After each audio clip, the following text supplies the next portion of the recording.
अस्सलामुअलैकुम, बोल न्यूज़ के साथ मैं हूं अफशीन कुरैशी और मैं हूं सहर फातिमा। हेडलाइंस आप जान चुके हैं। बुलेटिन का बाकायदा आगाज करेंगे और आगाज में आपको खबर देंगे खेल के मैदान से, जहां टाइगर्स की तारीखी फतह और शाहीनों को तारीखी शिकस्त हुई है। बांग्लादेश ने पाकिस्तान को पहली बार टेस्ट सीरीज में वाइट वॉश करके तारीख फतह हासिल की है। बांग्लादेश ने दूसरा टेस्ट 6 विकेटों से जीतकर सीरीज 2-0 से अपने नाम कर ली। मेहमान टीम ने पाकिस्तान को बैटिंग, बॉलिंग और फील्डिंग तीनों शोबों में आउट क्लास कर दिया। मैच का कंट्रोल हासिल करने के बावजूद शाहीनों ने हथियार डाल दिए। पाकिस्तान को अपनी सरजमीन पर दूसरी बार वाइट वॉश का सामना करना पड़ा। प्लानिंग कहीं नजर नहीं आई। बैटर्स बैटिंग भूल गए, बॉलर्स भी बेअसर रहे। होम ग्राउंड का एडवांटेज भी जाया। बांग्लादेश ने वाइट वॉश का जख्म लगा दिया। पहली इनिंग्स में 26 रन पर बांग्लादेश के 6 खिलाड़ी आउट कर दिए। कमांडिंग पोजीशन के बावजूद शाहीनों ने हथियार डाल दिए। दूसरी इनिंग्स में बैटिंग लाइन तितर बितर रही। बांग्लादेश को बड़ा हदफ न दे सके। 185 रन के हदफ का दिफा। बॉलर्स की बेजान बॉलिंग, गिरते पड़ते 4 विकेट ही ले पाए। मेहमान टीम आखिरी रोज 4 विकेटों पर हदफ तक पहुँच गयी। बांग्लादेशी कप्तान ने ट्रॉफी उठाई। और नाजरीन, बांग्लादेश से होम टेस्ट सीरीज में वाइट वॉश। पाकिस्तान टीम के कप्तान शान मसूद ने कौम से माफी मांग ली। टीम मुश्किल हालात में उस तरह परफॉर्म नहीं कर सकी जिस तरह की जरूरत थी। शाहीन शाह अफरीदी की कमी महसूस की। आपको देखना होगा हमने क्या गलतियां की, और हमने काफ़ी गलतियां की हैं इस सीरीज़ में। आई थिंक एक जो रियलिटी जो सामने आई है, जो टेस्ट क्रिकेट की डिमांड है इन टर्म्स ऑफ फिटनेस, चाहे वो मेंटल हो चाहे वो फिज़िकल हो, वो 4 और 5 दिन की होती है। और आई थिंक हमने काफ़ी बार इस सीरीज़ में दिखाया है कि वो एक चीज़ है जिस पे हमें काम करना होगा। इस पे कोई फैक्ट नहीं है। पोजीशन को क्रेडिट ज़रूर देना चाहिए, लेकिन देखें हमारी गलतियाँ हमारे सामने हमारे लिए बहुत इंकरेजिंग साइंस हैं। We might have had to play 4 fast bowlers which we could have done, again considering the load that this weather might put on the bowlers, but we chose to go with Mir Hamza, give us a left arm angle because we were missing that with Shaheen. So there was a lot of thought that went on to it. It's never easy resting your 2 premier bowlers, but we also keep about building other players up, right? How are we going to build other players up when we're going to throw them into the international circuit? Pakistan cricket team तारीख में दूसरी बार home ground पर test series में white wash शिकस्त से 2-4 हुई। England ने गुज़िश्ता साल पाकिस्तान को 3-0 से शिकस्त देकर पहली मरतबा होम ग्राउंड पर वाइट वॉश किया था। ये पाकिस्तान टीम की मजमूई तौर पर 17वीं सीरीज़ में वाइट वॉश शिकस्त है। 13 सीरीज़ पाकिस्तान बैरून मुल्क हारा। पाकिस्तान को सबसे ज़्यादा 7 मरतबा ऑस्ट्रेलवी सरजमीन पर सीरीज़ में वाइट वॉश का सामना करना पड़ा। बांग्लादेश ने 2 टेस्ट मैचेस की सीरीज में पाकिस्तान टीम को तीनों शोबों में आउट क्लास किया। सबसे ज्यादा सितम कौमी बल्लेबाजों ने ढाए। बैटिंग लाइन ने चलने का नाम ही ना लिया। पाकिस्तान के बड़े बड़े बल्लेबाज भीगी बिल्ली बने रहे। ऊंची दुकान, फीका पकवान, नाम बड़े और दर्शन छोटे। पाकिस्तानी बैटिंग लाइन के बड़े बड़े बुर्ज बांग्लादेशी बॉलर्स के सामने उलट गए। तनख्वाह करोड़ों रुपए, लेकिन कारकर्दगी क्लब लेवल के क्रिकेटर्स से भी बदतर। किंग बाबर के बल्ले को जंग लगा रहा। 4 इनिंग्स में महज 64 रन ही बना पाए। कप्तान शान मसूद भी बोझ बने रहे, सिर्फ 105 रन ही स्कोर कर पाए। नायब कप्तान सऊद शकील 1 सेंचुरी के खुमार से ही ना निकल पाए। सीरीज में मजमूई स्कोर 159 रन रहा। अब्दुल्ला शफीक बांग्ला बॉलर्स के सामने भीगी बिल्ली बने रहे, सिर्फ 42 रन तक महदूद रहे। साइम अयूब की सिलेक्शन पर सवाल उठ गए। सीरीज में पाकिस्तान के वाहिद कामयाब बल्लेबाज मोहम्मद रिजवान रहे। 1 सेंचुरी और 50 की बदौलत सबसे ज्यादा 294 रन बनाए। और अब सियासत के मैदान से बड़ी खबर। बलूचिस्तान नेशनल पार्टी के सरबराह सरदार अख्तर मैंगल ने कौमी असम्बली की रुकनियत से इस्तीफा दे दिया। प्रेस कॉन्फ्रेंस में कहा कि जब भी बलूचिस्तान की बात करूं ब्लैकआउट कर दिया जाता है। मुझे शक है पार्लियामेंट के बाहर गोली मार दें, लेकिन बात तो सुने। कोई इदारा हमारे साथ नहीं, ना कोई हमारी बात सुनता है। इस सियासत से बेहतर पकोड़े की दुकान खोल लूँ। हमारी आवाज़ को नहीं सुना जाता तो असम्बली में बैठने का कोई फ़ायदा नहीं है। बलूचिस्तान के मामले पर इदारों की दिलचस्पी नहीं। पार्लियामेंटेरियंस ने खुद कहा कि बलूचिस्तान हमारे हाथों से निकल रहा है। मैं अपने लोगों के लिए कुछ नहीं कर सका। 65,000 वोटर्स नाराज़ होंगे, उनसे माफ़ी मांगता हूँ। यहाँ पर वो असेंबली जो हमारी बच्चों की चीखों पुकार न सुन सके, वो असेंबली जो मेरी बच्चियों पर लाठीचार्ज जो गोलियां बरसाई जाती हैं वो उनको न रोक सके, तो इस असेंबली में बैठना मेरे लिए बहुत मुश्किल होगा। आज ही मैं असेंबली से अपने इस्तीफे का ऐलान करता। मेरे वो कारकुन, हालांकि मैंने अपनी पार्टी को एतमाद में नहीं लिया, ये खान साहब बैठे हुए इनके लिए भी अभी सरप्राइज है। मैंने अपनी फैमिली के लोगों को भी नहीं बताया। मैंने अपनी पार्टी की जो मैं पार्टी का सदर हूँ, मैंने उनको भी एतमाद में नहीं लिया। जहाँ से 65,000 वोट मुझे मिले हैं। मैंने इस फैसले से उनकी दिल आज़ारी ज़रूर हुई होगी, वो दिल बर्दाश्त ज़रूर हुए होंगे। तो दूसरी जानब लीगी सेनेटर इरफान सिद्दीकी ने सरदार अख्तर मेंगल से इस्तीफा वापस लेने का मुतालबा कर दिया। मुस्लिम लीग नून के सीनियर रहनुमा ने सरदार अख्तर जान मेंगल से मुलाकात की। कहा, आप पार्लिमान और सियासत का असासा हैं, इस्तीफा ना दें। अख्तर मेंगल ने जवाब दिया, वो हमें इस्तेमाल करना चाहते हैं, हम मजीद इस्तेमाल नहीं होंगे। आप पागल हमें चाहिए होते नहीं, वो पागलों को सिर्फ इस्तेमाल करना जानते हैं। अब हम इस्तेमाल नहीं होंगे। आपकी बड़ी कंट्रीब्यूशन है, आपकी जरूरत है। स्पीकर कौमी असम्बली अख्तर मेंगल के इस्तीफे से लाइल्म निकले। कहते हैं, इस्तीफ़ा अभी मुझे मौसूल नहीं हुआ, हाउस में जमा हुआ या सेक्रेटरी को मिला तो मैं कुछ नहीं कह सकता।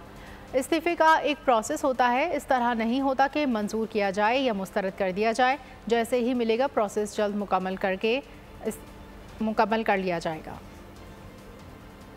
जी सर, बताइए। अख्तर मेंगल साहब का वो आज इस्तीफे का ऐलान हुआ, आपको मिल गया सर? जी, मुझ तक तो नहीं आया अभी तक। हाँ। अगर हाउस में जमा हुआ है या सेक्रेटरी साहब के पास तो वो I am not aware of. अगर सर आपके पास इस्तीफा आता है तो वो आप मंजूर कर लेंगे? उसका एक प्रोसेस होता है, इस तरह नहीं होता कि मंजूर कर दिए या रिजेक्ट कर दिया, उसका एक प्रोसेस होता है, वो इंशाल्लाह चलेगा। ज्यादा बकवास की तो कुर्सी उठाकर मारूंगा। सेनेटर सैफुल्लाह अब्रो ने सेनेट दाखिला कमेटी इजलास के दौरान शहादत आवान को धमकी दे दी। सेनेट दाखिला कमेटी का इजलास चल रहा था कि उस दौरान मेंबरान का आपस में जुमलों का तबादला शुरू हो गया। शहादत आवान की जानिब से सैफुल्लाह के बोलने पर एतराज़ किया गया, जिस पर सैफुल्लाह अब्रो गुस्से में आ गए। शहादत आवान को टाउट करार दे दिया। बात बढ़ी और तुत्कार हो गई। सैफुल्लाह अब्रो हत्थे से उखड़ गए, कहने लगे, ज्यादा बकवास की तो कुर्सी उठाकर मार दूंगा।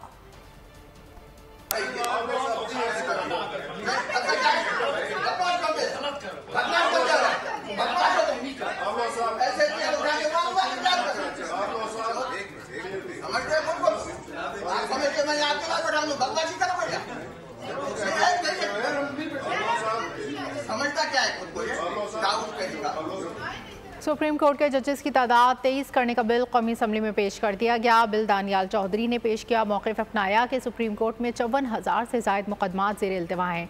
एक मुजरिम को 25 साल उम्र कैद की सज़ा सुनाई गई। इसकी अपील की बारी 35 साल बाद आई। बैरिस्टर गौहर ने बिल की मुखालफत कर दी। कहा कि प्राइवेट मेंबर बिल में इस बिल पर कानून साजी नहीं हो सकी। इंडिया में सिर्फ 1100 हाई कोर्ट के जजेस हैं। इंडिया की आबादी 1 अरब 45 करोड़ है, मगर जजेस की तादाद सिर्फ 33 है। सुप्रीम कोर्ट में 80,000 केसेस ज़ेर इल्तिवा हैं। स्पीकर कौमी असम्बली ने बिल को फ़िलहाल मौखर कर दिया। वज़ीर कानून आज़म नज़ीर तारड़ कहते हैं कि फ़िलहाल जजेस की तादाद बढ़ाने का हतमी फ़ैसला नहीं किया। इस मामले को तफसील से देखकर फ़ैसला करेंगे। पहले अंग्रेज़ जज बहरी जहाज़ों पर इंग्लिस्तान जाते थे। सुप्रीम कोर्ट 60 दिन की 2 छुट्टियाँ करती थी, ये छुट्टियाँ कम होनी चाहिए। 25 करोड़ है और हमारे सुप्रीम कोर्ट जजेस की स्ट्रेंथ 17 है। इस वक्त पूरी स्ट्रेंथ के साथ सुप्रीम कोर्ट मौजूद है। सर, छुट्टियां एक बहुत बड़ा इशू है। वो भी अब मामला ऐसा है कि हाई कोर्ट्स और सुप्रीम कोर्ट्स अपने रूल्स के तहत, और अगर उस पर हम अगर मुदाखलत करेंगे तो इधर से भी आएगा कि जी हम चढ़ाई कर रहे हैं अदलिया पे। अदलिया को बजाते खुद कि अगर उनकी पेंडेंसी इतनी ज़्यादा है तो उसका वो अपनी छुट्टियों को रिस्ट्रक्चर करे। सर, जो मौसम गर्मा की 60 रोज़ की छुट्टियाँ हैं, ये तब थी जब सर बाय शिप जर्नीज़ होती थी। अंग्रेज़ जज थे यहाँ पे, वो समुंदर के रास्ते साल के बाद अपने बच्चों को मिलने के लिए अपने वतन में जाते थे। तो ज़ाहिर है जो जर्नी का टाइम था बहरी जहाज़ पे वो बहुत तवील था, वो हफ्तों में होता था। तो इसलिए उन्होंने 8 से 9 हफ्ते की छुट्टियाँ दी। हमने आज तक सर उसको गले से लगाया हुआ है। मेरे ख्याल में दिस इज़ हाई टाइम कि हमारे मुख्तदर हलकों को अदलिया में ये सोचना चाहिए कि इसको रिविज़िट करें।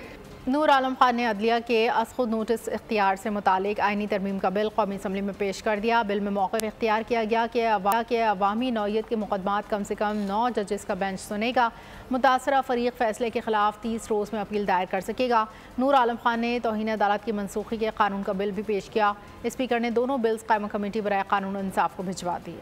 फौजी तहवील भी देने से रोका जाए। बानी पीटीआई ने मिलिट्री कोर्ट में ट्रायल के खिलाफ इस्लामाबाद हाई कोर्ट में दरख्वास्त दायर करी है। दरख्वास्त में सुप्रीम कोर्ट के 5 रुकनी बेंच के फैसले का हवाला दिया गया। मौक़िफ़ अपनाया गया कि सिविलियन का मिलिट्री कोर्ट में ट्रायल नहीं किया जा सकता है। अपील की गई कि कवायद के मुताबिक इनका ट्रायल सिविलियन अदालत में किया जाए। मिलिट्री ट्रायल आईन और कानून के खिलाफ वर्जी होगा। कौमी असम्बली में अपोजिशन लीडर उमर अयूब का कहना है कि एक चलती हुई मईशत को तबाह किया, जिसका खमियाजा आज भी भुगत रहे हैं। उमर अयूब ने वाज़ेह किया कि मुज़ाकरात के लिए किसी की मिन्नतें नहीं कर रहे। मिन्नतें तरले तो ख्वाजा आसिफ किया करते थे। 9 मई के वाक़यात के सवाल पर बोले कि हम अपने रब से माफ़ी मांगते हैं और किसी से नहीं। 9 मई की वीडियो सामने लाएं, दूध का दूध पानी का पानी हो जाएगा। मिन्नत तरले किए न कुछ किया, मिन्नत तरले किए तो ख्वाजा आसिफ ने किया है। वो ऊट पटांग मार रहा है, उसकी गलती नहीं है, वो बेचारा खिसक गया है, जहन उसका खिसक गया है। अरे हम लोग माफ़ी मांगते हैं सिर्फ अपने रब्बुल इज़्ज़त के सामने, बाकी और किसी से माफ़ी मांगने की बात नहीं है। 9 मई का जो सिलसिला है वो सामने लाएं, वो CCTV फुटेज लाएं, दूध का दूध पानी का पानी हो जाएगा। वो CCTV फुटेज कहाँ पे है वो सामने लाएं, जो लोग उसमें हैं उनको कन्विक्ट करें। और अब जिक्र करेंगे, उनका कहना है कि महंगाई सिंगल डिजिट में आ रही है, लेकिन मईशत में इस्तेहकाम लाना बहुत ज़रूरी है। IMF प्रोग्राम की शराइत पूरी की जा रही हैं। यकीनी बनाना होगा कि इसके बाद हमें IMF के पास जाने की ज़रूरत पेश ना आए। इन्फ्लेशन का जो बोझ है वो आहिस्ता आहिस्ता कम हो रहा है और जो अगस्त का जो रेट है वो सिंगल डिजिट में आ गया है। पिछले साल ये तकरीबन इसी माह में 27% था। अल्हम्दुलिल्लाह एक बहुत खुशाइन बात है और उसके लिए मैं वज़ीर ख़जाना, उनकी टीम को, गवर्नर स्टेटमेंट को मैं सिताइश पेश करना चाहता हूँ। मुझे अल्लाह ताला के फजल करम से पूरा यकीन है कि इंशाअल्लाह हम अपनी मंजिल को पहुँचेंगे, बशर्ते कि हम अपने जो अहदाफ हैं उनके ऊपर फोकस रहें।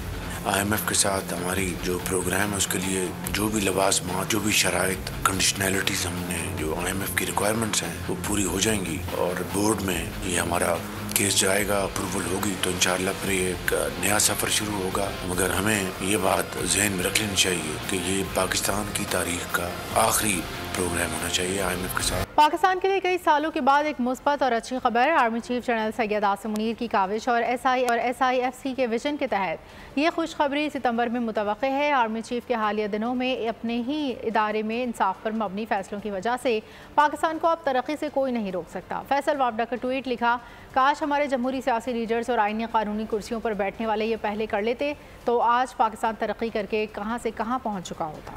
वज़ीर ख़जाना ने मुल्क की मुआशी सूरत हाल इत्मीनान बख्श करार दे दी। मोहम्मद औरंगज़ेब का कहना है कि मुआशी आशारियत दुरुस्त मईशत सही समत की जानिब जा रहे हैं। ज़र मुबादला के ज़खायर में इजाफा हो रहा है। तरसीलात ज़र भी हौसला अफजा हैं। इसके साथ महंगाई में भी कमी हुई है। Exchange reserves, alhamdulillah, are now more than 2 months of import cover, over $9 billion. Currency हमारी स्टेबल है। जो इन्फ्लेशन का नंबर है 38% पे ये पीक हुआ, तो इससे जो मईशत को जो हेल्प मिल रही है, जो FBR की महसूलात हैं कि हमने अपनी जो महसूलात को आगे बढ़ाना है और उसकी बड़ी बेसिक वजह है हमें सबको मिलकर एक कलेक्टिव एफर्ट करनी है, एक कलेक्टिव गुजारिश करनी है इन सेक्टर्स से, और ये सेक्टर्स सब आप इसका बोझ इकट्ठे संभालिए। We all have to contribute. जो तनख्वाहदार तबका है, जो मैन्युफैक्चरिंग इंडस्ट्री है, they are already paying way above what they are contributing to the GDP। तो ये हम कब तक इसी तरह चलते रहेगा और कब तक ये मुल्क ऐसे ही चलता रहेगा। तो दूसरी जानिब PIA की निजकारी में मुकामी सरमायाकारों की दिलचस्पी हौसला अफजा करार दे दी गई। बोल के प्रोग्राम बेउपार में साबिक मेंबर निजकारी कमीशन इतरत रिजवी ने कहा कि मामले पर तमाम सियासी जमातों को इत्तेफाक राय कर लेना चाहिए। उन्होंने मजीद कहा कि मौजूदा मुल्की हालात के पेश नज़र गैर मुल्की सरमायाकारी की तवक्को कम है। ऐसे में मुकामी सरमायाकारों की सपोर्ट करने की ज़रूरत है। एक अच्छी चीज़ जो इन 6 जो हमारे बिडर्स हैं इनकी जो मैं देख रहा हूँ वो ये है कि ये सारे के सारे मोस्टली लोकल हैं, और इसका मतलब ये हुआ कि पाकिस्तान में जो ये प्रॉफिटेबिलिटी आएगी और इन लोगों ने जो डिविडेंड्स डिस्ट्रीब्यूट करने हैं वो इस मुल्क में ही रहेंगे, फॉरेन एक्सचेंज में मुल्क से बाहर नहीं जाएंगे। मैं एक चीज़ समझता हूँ कि हमारी जो तमाम पॉलिटिकल पार्टीज हैं उन्हें इसी स्टेज पे इंटरनल एग्रीमेंट कर लेना चाहिए कि आगे चल के इनमें से कोई party council of common interest की बात नहीं करेगी और इस प्राइवेटाइजेशन के पूरे प्रोसेस को स्मूथली चलने देगी। एक बड़े इम्पोर्टेंट चीज तो ये है कि मुल्क के जो मौजूदा सूरत हाल है इसके अंदर आपको ज्यादा एक्सपेक्ट नहीं करना चाहिए कि आपके यहाँ फॉरेन आएंगे। आपको अपने लोकल इन्वेस्टर्स को ही एनकरेज करना होगा, वही लोकल हालात को बेहतर समझते हैं। मुज़ाकरात में मुस्बत पेशरफ्त हुई, बातचीत आगे बढ़ेगी। सदर ऑल पाकिस्तान अंजुमन ताजरान अजमल बलोच ने कहा आज के मुज़ाकरात में मज़ीद पेशरफ्त हुई। FPR मेंबरान से मुज़ाकरात आज भी 2 घंटे जारी रहे। मुज़ाकरात के दूसरे दौर में भी वाज़ेह किया कि वैल्यूएशन टेबल को ख़त्म करना होगा। G236 और H236 अशिया खुरनोश समेत तमाम अशिया पर शेख नंबर को ख़त्म करना होगा। और अब आपको बताएं कि खैरपुर के मुख्तलिफ इलाकों से बरसात के पानी की निकासी ना होने के बायस रिहायशियों को सख्त मुश्किलात का सामना है। इस हवाले से मजीद जानते हैं नुमाइंदा बोल न्यूज़ शकील अहमद से। बिल्कुल खैरपुर में बारिश बंद हुए 10 से ज़ायद रोज़ गुजर गए हैं, लेकिन उसके बावजूद जो है खैरपुर के मुख्तलिफ इलाकों से बारिश का गंदा पानी जो है उसकी निकासी न हो सकी है। इस पानी की वजह से बहुत से बीमारियों ने जन्म लिया है। इस बीमारी की वजह से बहुत से हमारे मवेशी जो को जानवर हैं वो भी मर चुके हैं और यहाँ से जो रास्ता ये बच्चों के आने जाने में तकलीफ होती है। हमारे घर गिर गए हैं। अहले इलाका ने मुतालबा किया है कि फौरी तौर पर गंदे पानी की निकासी का अमल जो है मुकम्मल किया। आपका बहुत शुक्रिया। कराची से खबर है, सोराब गोड पर मोटरसाइकिल सवार मुल्जिमान की वारदात। मोटरसाइकिल सवार 3 मुल्जिमान गली में आए। मुल्जिम ने मोटरसाइकिल सवार शहरी को गिराया। शहरी ने मुजाहिमत की तो मुल्जिमान ने तशद्दुद का निशाना बनाया, रकम छीन ली। करीब मौजूद सिक्योरिटी गार्ड पहुंचा। फायरिंग का तबादला भी हुआ। भारत में मगरबी बंगाली की असम्बली ने मुतफ़क़ा तौर पर इंसदाद इस्मत दरी बिल मंजूर कर लिया। बिल में तजवीज़ दी गई है कि अगर इस्मत दरी की सूरत में किसी की मौत हो जाए या वो इंतहाई तशवीशनाक हालत में चला जाए तो ज़िम्मेदार को सज़ाए मौत दी जाए। इंसदाद इस्मत दरी बिल पर बंगाली की असम्बली में 2 रोज़ बहस हुई। कोलकाता में ज़ेर तरबियत डॉक्टर की इस्मत दरी और कत्ल का केस ज़ेर बहस आया, जिसके बाद उसे मंजूर किया गया। ये बिल मिनिस्टर ममता बनर्जी ने ऐवान में मुतारिफ कराया था। इसी के साथ बुलेटिन से फिलहाल इतना ही। मज़ीद खबरों और अपडेट्स के लिए विजिट कीजिए हमारी वेबसाइट bolnews.com और देखते रहिए बोल।